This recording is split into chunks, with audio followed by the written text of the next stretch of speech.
जय मसीह की। आज हम पढ़ेंगे मत्ती रचित सुसमाचार उसका 22वां अध्याय और इस अध्याय में हम देखेंगे विवाह भोज का दृष्टांत और केसर को कर देने के बारे में, और इसके साथ ही हम देखेंगे पुनरुत्थान और विवाह के बारे में, और सबसे बड़ी आज्ञा क्या है ये भी हम देखेंगे। और इस अध्याय के अंत में हम देखेंगे मसीह किसका पुत्र है। तो आइए शुरू करते हैं मसीह रचित सुसमाचार उसका 22वां अध्याय की पहली आयत है, और इसका शीर्षक है विवाह भोज का दृष्टांत। यीशु फिर उनसे दृष्टांतों में कहने लगा, स्वर्ग का राज्य उस राजा के समान है जिसने अपने पुत्र का विवाह किया। कि स्वर्ग का राज्य वो एक ऐसे राजा के समान है जिसने अपने पुत्र का विवाह किया, और उसने अपने दासों को भेजा कि निमंत्रित लोगों को भोज में बुलाए। और उसने अपने दासों को भेजा, अपने नौकरों को भेजा कि जिन लोगों को हमने शादी के कार्ड भेज रखे हैं, जिन लोगों को इनविटेशन कार्ड भेज रखे हैं, उन सभी लोगों को बुला लाओ कि शादी का समय हो गया है, तो आप लोग आइए। और परंतु उन्होंने आना न चाहा। तो बहुत सारे नौकरों को भेजा उनको बुलाने के लिए, लेकिन किसी ने भी, जिनको निमंत्रण पत्र भेजे थे उनमें से किसी ने भी आना नहीं चाहा। और फिर उसने और दासों को यह कहकर भेजा, निमंत्रित लोगों से कहो, देखो मैं भोज तैयार कर चुका हूं। वे नहीं आए पहले दासों के द्वारा भेजने के द्वारा निमंत्रित लोग। तो राजा ने फिर दोबारा और भी नौकरों को भेजा ये कह के कि उनको बोलो कि मैंने खाना तैयार कर रखा है, भोजन बिल्कुल तैयार है, गर्मा गर्म खाना बिल्कुल तैयार है, मेरे बैल और पले हुए पशु मारे गए हैं और सब कुछ तैयार है, विवाह भोज में आओ। तो उनसे कहना है कि बहुत अच्छी क्वालिटी की जो बैल है, जो राजा ने वेरी स्पेशल अपने बेटे की शादी में विवाह भोज में शामिल लोगों को खिलाने के लिए जो तैयार कर रखे थे, वो पककर मसालेदार बढ़िया फ्राई करके तैयार है। आप आइए और उस लाजवाब भोजन का लुत्फ उठाइए। और आपका आना बहुत जरूरी है, क्योंकि वो जो बैल है बहुत ही कीमती बैल थे, जिनको कि बड़े प्यार से पाला गया था, अच्छा विटामिन प्रोटीन वाला खाना खिलाकर, ताकि एक स्वादिष्ट भोजन आप लोगों को दिया जा सके। इसलिए प्लीज जल्दी से आइए और खाइए। परंतु वे उपेक्षा करके चल दिए, लेकिन वे नहीं आए भाई, नाटक बोले हमको नहीं आते भाई। कोई अपने खेतों को चला गया, कोई अपने व्यापार को, कोई नहीं बोला मैंने तो खेत में जाना भाई, बहुत जरूरी काम है। कोई बिजनेसमैन था, दुकानदार, बोला भाई ओड़े मैंने छुट्टी कौन मिली, तेरा ब्याह की लाग रही है, ठीक है। हमारा बॉस पहले नाराज हो रहा है। और खेत वाला किसान बोला मैंने पानी लगाना भाई, मैं को नहीं आंदा, तेरे बैला ने तू खुदे खा ले। अच्छा, छठी आयत में हम देखते हैं अन्य लोगों ने जो बच रहे थे उसके दासों को पकड़कर उनका आदर किया और मार डाला। जो बाकी लोग थे जिन्होंने नए आने के लिए बहाना नहीं बनाया, वो बोले चले जाओ, तुमने ये तो कहा था भाई हमें को नहीं आते, तुम दोबारा फिर बुलाना है, कमाल है यार, मारो सड़ा करे इन और कोई काम को नहीं आ रहा है। पहला ही बिजी रहा हूँ, फेसबुक को स्टेटस अपलोड करनी, मैंने जुआ खेलना है, ठीक है, मैंने दारू पीनी है, मैंने पहला ही गणे काम, मेरे काम खुद की को निपटन ला रही, मैं कड़ा शादी में जाऊंगा, ठीक है, मैंने को नहीं खाने तारे बैल बुल, दफा हो जा वरते। और जो निमंत्रण दिन दोबारा आए थे उनको मारे जूदर भगा दिए। 7वीं आयत हम देखते हैं, तब राजा को क्रोध आया और उसने अपनी सेना भेजकर उन हत्यारों का नाश किया और नगरों को फूंक दिया। तो राजा बोला कमाल है यार, मैं इतनी प्यार से बुलाने लग रहा हूँ, खाने पीने के लिए बुला रहा हूँ, शादी के लिए बुला रहा हूँ, अरे इन लोगों के नखरे कम को नहीं बुला रहे, और एक तो आने को ला रहे, ऊपर से मेरे दासों को भी मारा पीटा। तो बोला सैनिकों को भेजा, उन्हें बुलाया और उनको जचा के पिटवाया जो नियाव थे, और उनके जो घर थे उनको फुकवा दिया और उनकी कॉलोनियों को जला दिया। और तब उसने अपने दासों से कहा और अपने दासों से बोला, वो राजा विवाह का भोजन तो तैयार है परंतु निमंत्रित लेके योग्य नहीं ठहरे। बोला राजा बोला भाई खाना तो बन चुके हैं और बहुत ज्यादा बनवा लिया, और बहुत ही बढ़िया क्वालिटी का 5 स्टार खाना बनवा लिया। अब खाना तो बिल्कुल तैयार है, लेकिन खाने वाले लोग थे जिनको मैंने निमंत्रित किया था, जिन लोगों के लिए मैंने बनवाया था खाना, वे तो साढ़े इस लायक निकले नहीं, बयानेबाजी करके आए नहीं। तो अब क्या करो, ये खाना तो अब फेंक नहीं सकते, बहुत ज्यादा कीमती है, बहुत स्वादिष्ट खाना है, और इसको तो खिलाना जरूरी है, बना दिया तो तब ऐसा करो, इसलिए चौराहे पर जाओ और जितने लोग तुम्हें मिले सबको विवाह भोज में बुला लाओ। तो बोला भाई तुम जिन लोगों को कार्ड दिया था ना उनको तो भूल जाओ, जिन लोगों को कार्ड नहीं दिया था शादी में आने के लिए तुम लेबर चौक पे जाओ, तुम और चौराहों पर जाओ जहाँ भीड़ बड़ा इलाका होता है, बाजारों में जाओ और वहां से ये खाना खाने के लिए और इस शादी में आने के लिए, इस सेलिब्रेशन में आने के लिए लोगों को बुला के ले आओ। अतः उन दासों ने सड़कों पर जाकर क्या बुरे क्या भले जितने मिले सबको इकट्ठा किया और वह भोज अतिथियों से भर गया। तो दास में गए और जितने भी लोग मिले उन्हें अच्छे बुरे और जैसे भी मिले सबको बुला के उसने कहा कि जल्दी से आ जाओ और शादी में आना है, खाना खाना, बढ़िया खाना है, बढ़िया राजा के दरबार में तुम्हें आमंत्रित किया जाता है।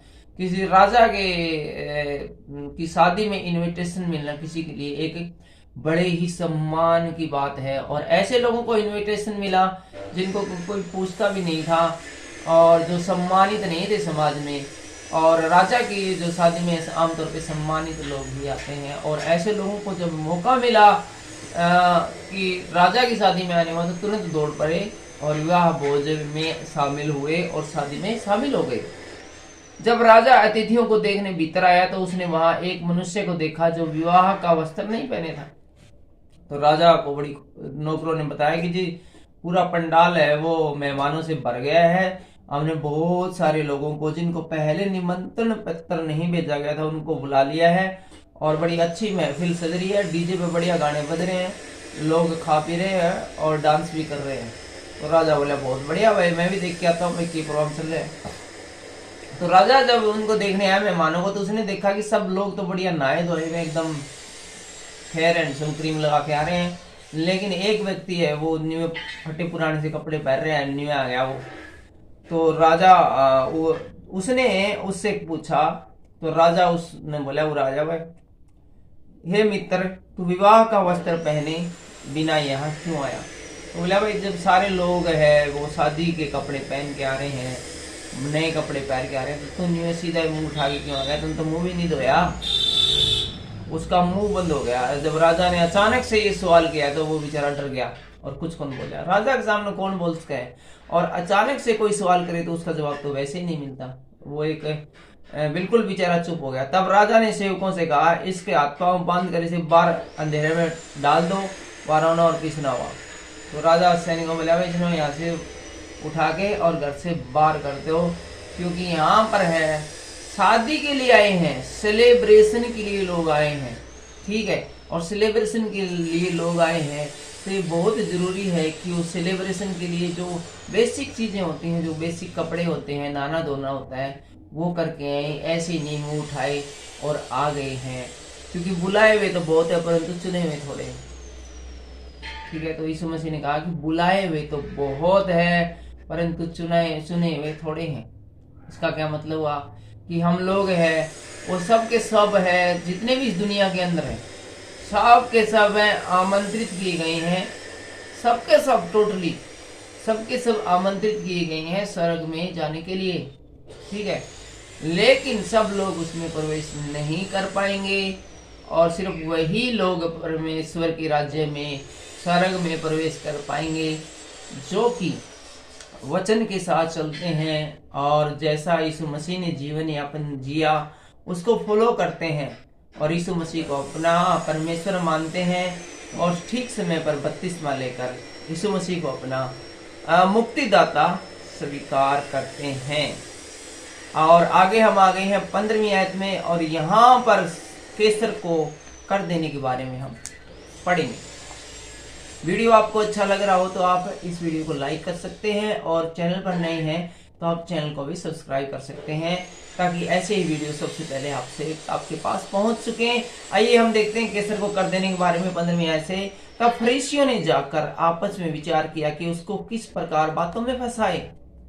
जैसे कि मैं बार बार कहता हूँ कि बहुत सारे लोगों की टीम है वो यीशु मसीह के साथ रहती थी। यीशु मसीह ने सिर्फ अपने चेलों के साथ नहीं रहते थे बल्कि उसके साथ सरकारी जो सरकार के लोग रहते, सरकारी लोग रहते थे, जासूस लोग रहते थे, मिलिट्री के लोग रहते थे और राजा के लोग रहते थे और फरीसी लोग रहते थे। और हारून के घराने के लोग रहते थे, और सब लोगों का काम ही एक था कि किसी भी प्रकार से इसको किसी बात में फंसाएं, इसकी किसी बात को हम गलत साबित कर दें, और उस गलत बात साबित करने के द्वारा हम इसको है यीशु मसीह को जेल में डाल दें, क्योंकि वो लोग यीशु मसीह को बिल्कुल भी पसंद नहीं करते थे। अतः उन्होंने अपने चेलों को हेरोदेसियों के साथ उसके पास यह कहने को भेजा, ठीक है। तो फरीसियों ने अपने चेलों के साथ है वो हेरोदेसियों के पास ये कहने भेजा, हे गुरु, हम जानते हैं कि तू सच्चा है और परमेश्वर का मार्ग सच्चाई से सिखाता है। वे लोग भले ही यीशु के दुश्मन थे और यीशु के फंसाने के चक्कर में थे, लेकिन यीशु मसीह के सामने जाते थे तो पूरी रिस्पेक्ट के साथ बोलते थे। कैसे बोला, एक बार फिर से देखिए, हे गुरु, हम जानते हैं कि तू सच्चा है, यहाँ पर तारीफ कर रहे हैं यीशु मसीह की, और परमेश्वर का मार्ग सच्चाई से सिखाता है। यहाँ पर भी यीशु मसीह की तारीफ कर रहे हैं, और किसी की परवाह नहीं करता, और क्योंकि तू मनुष्य का मुंह देखकर बातें नहीं करता। कितनी अच्छी और कितनी सच्ची बातें यीशु मसीह के मुंह पर ये फरीसी है, और जो यीशु मसीह के एक्चुअल में जो उसको फंसाने वाले हैं, उसको दुश्मन भी कह सकते हैं इंसानी भाषा में, वो यीशु मसीह के मुंह पर कितने अच्छे से प्यार से पेश आ रहे हैं। इसलिए हमें तू बता कि क्या सोचता है, कैसर को कर देना उचित है या नहीं। अब वो असली मुद्दे की बात पे आ गई, थोड़ी सी झूठी तारीफ करने के बाद, झूठी नहीं, तारीफ तो उन्होंने सच्ची की, लेकिन वो जब कर रहे थे तो वो उनकी मजबूरी थी यीशु मसीह से तारीफ करना, क्योंकि किसी इंसान से जब हम बात करते हैं तो पहले कोई और ही बात छेड़ते हैं, मुद्दे की बात पर बाद में आते हैं। तो मुद्दे की बात इन्होंने अंत में की, और उसने 17वीं आयत में लिखा, क्या बोले, इसलिए हमें तू बता कि क्या सोचता है, कैसर को कर देना उचित है नहीं। ये बोला फिर यीशु मसीह जी, आप ये बताओ, यहाँ पर केसर का राज्य चलता है, केसर गवर्नमेंट ऑफ केसर है, तो केसर को टैक्स देना चाहिए नहीं चाहिए, देना चाहिए। केसर तो कोई भी काम करे उस पर 40% टैक्स लगा दे।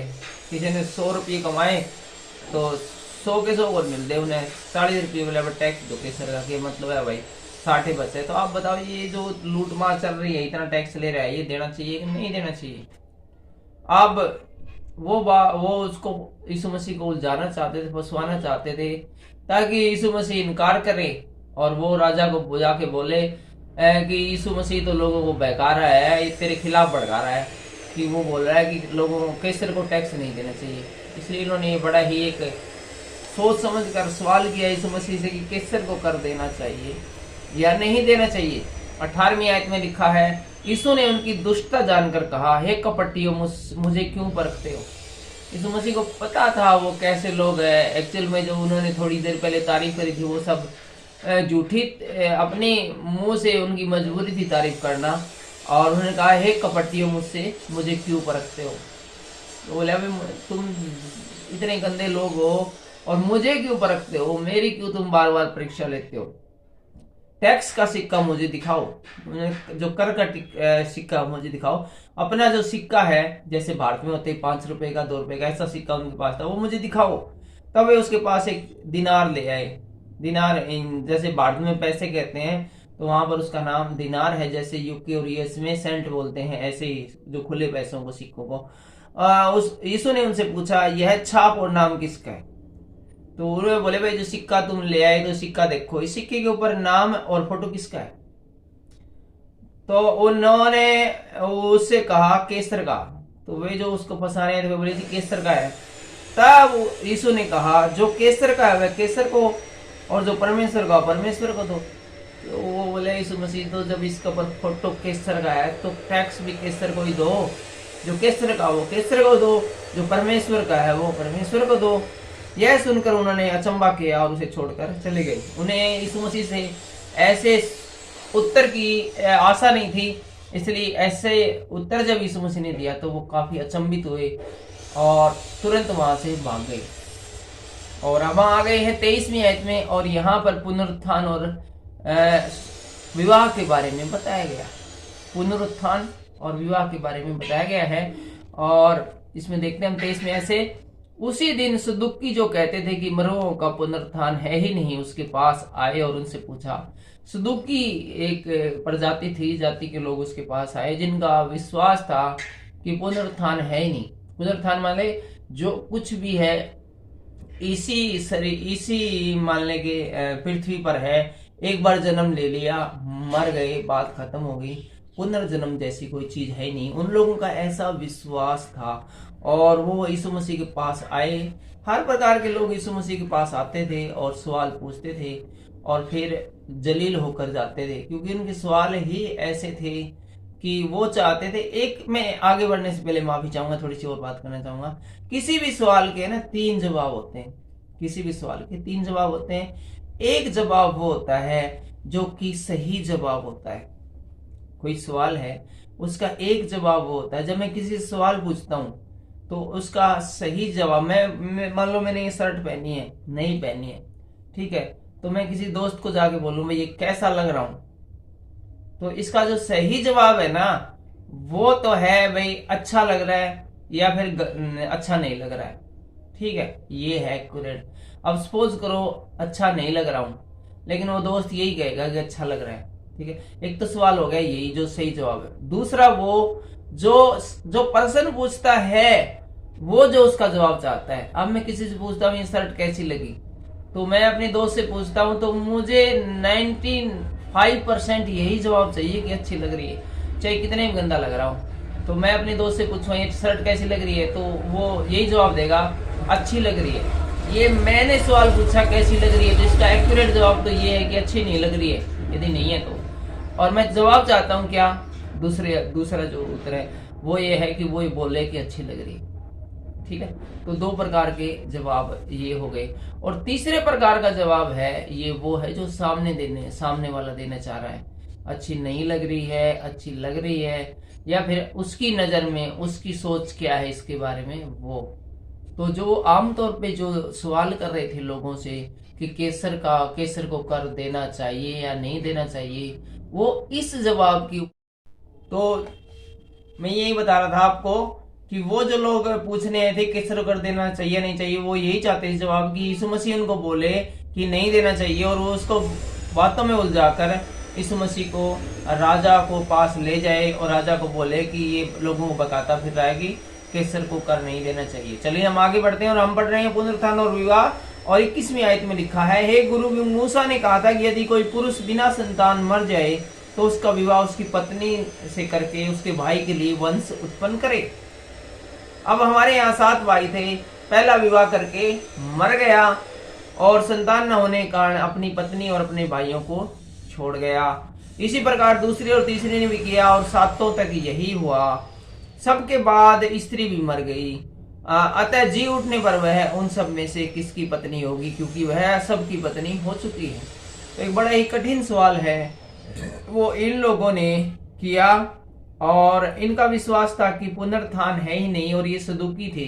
तो यीशु मसीह ने इनको कहा, तुम पवित्र शास्त्र और परमेश्वर की सामर्थ्य नहीं जानते, इस कारण भूल में पड़े हो। भाई तुम लोग है वो बाइबल तो पढ़ते नहीं हो, तुम्हें कोई ज्ञान नहीं है, बस वैसे ही पागल हुए पड़े हो कि पुनरुत्थान तो है ही नहीं। जब तुम्हारा विश्वास ही ये है कि पुनरुत्थान है ही नहीं, तो तुम्हारे दिमाग में ऐसे ही गंदे सवाल आएंगे।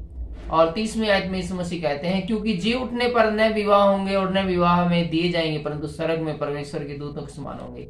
यीशु मसीह बोला जब पुनरुत्थान होगा, जब स्वर्ग का राज्य आएगा, तो वहां पर विवाह शादी मैरिज जैसी कोई चीज होगी ही नहीं, और न ही विवाह के लिए किसी व्यक्ति को दिया जाएगा, परंतु मरे हुए के जी उठने के विषय में क्या तुमने यह वचन नहीं पढ़ा जो परमेश्वर ने तुमसे कहा है, मैं अब्राहम का परमेश्वर और इसहाक का परमेश्वर और याकूब का परमेश्वर हूं। वह मरे हुओं का नहीं परंतु जीवितों का परमेश्वर है। यह सुनकर लोग उसके उपदेश से चकित हुए। तो यहाँ पर फरमाते हैं यीशु मसीह की किसी मरे हुओं का नहीं बल्कि जिंदा लोगों का परमेश्वर है। और जब पुनरुत्थान होगा तो जो व्यक्ति हैं वो विवाह के लिए नहीं दिए जाएंगे, किसी प्रकार का शादी विवाह नहीं होगा। ये बात है हमारे लिए भी बहुत आवश्यक है जानना कि जब हम स्वर्ग के राज्य में प्रवेश करेंगे तो जो इस संसार की जो बहुत सारी रीति रिवाज है, जो बातें हैं, वो वहां पर नहीं होगी। वहां के लिए जो सिस्टम बनाया गया है उसी को हमें फॉलो करना पड़ेगा। पाठ काफी लंबा हो गया है, इसलिए हम जल्दी से आगे बढ़ जाते हैं और देखते हैं 34वें आयत में लिखा है सबसे बड़ी आज्ञा के बारे में। सबसे बड़ी आज्ञा क्या है ये देखते हैं। जब फरीसियों ने सुना कि यीशु ने सदूकियों का मुंह बंद कर दिया तो वे इकट्ठा हुए। फरीसी थे, जब उनको पता चला कि यीशु मसीह ने फरीसी जो सदूकी जो थोड़ी देर पहले उससे यीशु मसीह से प्रश्न पूछ के आए थे, उनको इतना खरा जवाब दे दिया कि जब नया संसार होगा, नई सृष्टि होगी तो उसमें विवाह शादी होगी या नहीं। तो वे सब लोग हैं जो यीशु मसीह के एक प्रकार से दुश्मन थे और फरीसी थे जो कि बाइबल के जानकार थे, वो सब एक जगह इकट्ठे हुए और उन्होंने एक मीटिंग रखी और उनमें से एक व्यवस्थापक ने उसे परखने के लिए उससे पूछा और सारे इकट्ठे होकर यीशु मसीह के पास गए और उनमें जो उनका प्रधान था फरीसियों का, वो यीशु मसीह के पास गया उन सब लोगों के साथ, अपने लोगों के पास, और यीशु मसीह से पूछा, हे गुरु, व्यवस्था में कौन सी बड़ी आज्ञा है? तो बोले जी मूसा की जो व्यवस्था है या जो बाइबल है उसके अंदर कौन सी बड़ी जो आज्ञा है वो है। तो यीशु ने उससे कहा, तू परमेश्वर अपने प्रभु से अपने सारे मन और सारे प्राण और अपनी सारी बुद्धि के साथ प्रेम रख। यीशु मसीह बोले कि अपने सारे मन, सारी बुद्धि, सारे प्राण, अर्थात इस दुनियादारी की सारी बातों को एक साइड में रखे, सारी टेंशन, सारी चिंताओं को एक साइड में रखे, 100% टेंशन फ्री होकर तू अपने परमेश्वर से प्यार कर, अपने परमेश्वर को अपना प्यार दिखा, अपनापन दिखा। सबसे बड़ी आज्ञा तो यही है, बड़ी और मुख्य आज्ञा तो यही है। और आगे कहते हैं, और उसी के समान दूसरी आज्ञा यह है कि तू अपने पड़ोसी से अपने समान प्यार कर। और इसके अलावा एक और आज्ञा है कि तू अपने पड़ोसी से अपने समान प्यार कर। ये दो ही आज्ञा सारी व्यवस्था और भविष्यवाणी का आधार है। भैया तुम दो ही काम कर लोगे तो स्वर्ग में पहुंच जाओगे। अब पहली आज्ञा तो ठीक है कि हम सब है वो परमेश्वर से प्यार करें, यीशु मसीह को अपना खुदा माने, वचन पर चले, वचन को पढ़े और स्तुति आराधना करें, लोगों को वचन के बारे में बताएं। लेकिन दूसरी आज्ञा आज के लोगों के लिए थोड़ी कठिन है, क्योंकि इसमें लिखा है कि अपने पड़ोसी से अपने समान प्यार करें। अब हमें पड़ोसियों से प्यार करना है तो हमें यूके या यूएस में थोड़े दिन, इंग्लैंड में बिता के आने पड़ेंगे। वहां पर लोग अपने पड़ोसियों से बहुत ज्यादा प्यार करते हैं और यहाँ पर थोड़ी सी प्रॉब्लम है इंडिया पाकिस्तान में कि पड़ोसी ही सबसे बड़ा दुश्मन है। पड़ोसी ही हम पे निगाह रखते हैं कि ये कूड़ा क्यों डाला, ये कचरा क्यों डाला, तुम्हारे घर में कौन आया था। हम लोगों की जासूसी करते हैं। तो इसमें चिंता करने की बात नहीं। हम सबको पता है कि पड़ोसियों से यीशु मसीह का कहने का मतलब है कि आप लोगों के पास जो लोग हैं वही आप पड़ोसी हैं। आप ऑफिस में हो तो आपके जो आसपास है वो सब आपके पड़ोसी। आप खेत में हो तो जो लोग आपके साथ साथ में हो पड़ोसी। हवाई जहाज में हो तो जो हवाई जहाज में जितने लोग हैं वो आपके पड़ोसी हैं। बाजार में हो तो बाजार में जितने लोग आपके पास में पड़ोसी है। पड़ोसी से मतलब जो हमारे आसपास हैं, जो लोग हमसे कनेक्टेड है, उन सब लोगों से हमें प्यार करना है। यही हमारे पड़ोसी हैं। और हम पहुंच गए हैं इस अध्याय के अंतिम पड़ाव पर और यहाँ पर प्रश्न पूछा जाता है कि मसीह किसका पुत्र था। जल्दी से इस आयत को पढ़कर इस पाठ को पूरा करते हैं। और हम पहुंच गए हैं 41वें आयत में। जब फरीसी इकट्ठे थे तो यीशु ने उनसे पूछा, मसीह के विषय में तुम क्या सोचते हो, वह किसका पुत्र है? तो जब फरीसियों से ही इस बार यीशु मसीह ने प्रश्न पूछ लिया, वे सारे जब इकट्ठे हो रखे थे तो वो बोले कि तुम क्या सोचते हो भाई, मसीह है, मैं हूं जो किसका पुत्र हूं? तो फरीसी बोले कि दाऊद का। तो अब यहां पर फरीसी है वो तो आपको पता है यीशु मसीह से दुश्मनी करते थे। वो बोले दाऊद का। उन्होंने ये नहीं कहा परमेश्वर का पुत्र है। ये तो वो मानते ही नहीं थे कि वो परमेश्वर का पुत्र है। और वो इसीलिए बार बार यीशु मसीह से प्रश्न पूछते थे कि वो परमेश्वर के मुंह से, यीशु मसीह के मुंह से ही कहलाना चाहते थे कि वो परमेश्वर का पुत्र नहीं है। जब उसने कहा दाऊद का, तब यीशु मसीह ने उनसे पूछा तो दाऊद आत्मा में होकर उसे प्रभु क्यों कहता है? तो यीशु मसीह बोले, अभी जी वो दाऊद का बेटा था तो दाऊद है, वो जब आत्मा में आता है उसके ऊपर पवित्र आत्मा आती है तो वो प्रभु क्यों कहता है यीशु मसीह को? ठीक है, प्रभु ने मेरे प्रभु से कहा, मेरे दाहिने हाथ बैठ जब तक कि मैं तेरे बैरियों को तेरे पांव के नीचे न कर दूं। भला जब दाऊद उसे प्रभु कहता है तो वह उसका पुत्र कैसे हुआ? कोई भी अपने बेटे को प्रभु कैसे कह सकता है? तो जब दाऊद उसको बार बार है वो प्रभु कह रहा है, तो वो फिर उसका बेटा कैसे हुआ? इसके उत्तर में कोई भी एक बात न कह सका। जब उन सदूकियों ने ये उत्तर सुना यीशु मसीह से, तो वो एक शब्द भी इसके बारे में रिप्लाई न दे सके। उस दिन से किसी को फिर उससे कुछ पूछने का साहस न हुआ। तो जो कुछ पूछना था लोगों ने बस यहीं से पूछ लिया। उसके बाद किसी ने यीशु मसीह से एक भी कोई प्रश्न नहीं पूछा। और आज के वीडियो में बस इतना ही। अगले वीडियो में जो कि है हम बनाएंगे 23वें अध्याय के बारे में। उसमें हम पढ़ेंगे शास्त्रियों और फरीसियों से सावधान रहने के बारे में। शास्त्रियों और फरीसियों के पाखंड की बरतना भी हम देखेंगे, और शास्त्रियों और फरीसियों पर दंड की भविष्यवाणी भी हम देखेंगे, और यरूशलेम के लिए विलाप भी हम देखेंगे। विशेष रूप से अगले अध्याय में 23वें अध्याय में शास्त्रियों और फरीसियों के बारे में ही पढ़ेंगे। पूरा का पूरा अध्याय ये शास्त्रियों और फरीसियों के बारे में ही होने वाला है। काफी इंटरेस्टिंग लेसन है, और लेकिन इसको हम देखेंगे अगले अध्याय में। और आज की वीडियो बस इतना ही। वीडियो अच्छा लगा हो तो आप वीडियो को लाइक कर सकते हैं, चैनल को आप सब्सक्राइब कर सकते हैं। फेसबुक पर देख रहे हैं तो आप हमारे पेज को भी लाइक कर सकते हैं। आज की वीडियो के द्वारा परमेश्वर हम बहुत सारी आशीष और बरकत दे। सब कुछ जय मसीह की जय हिंद।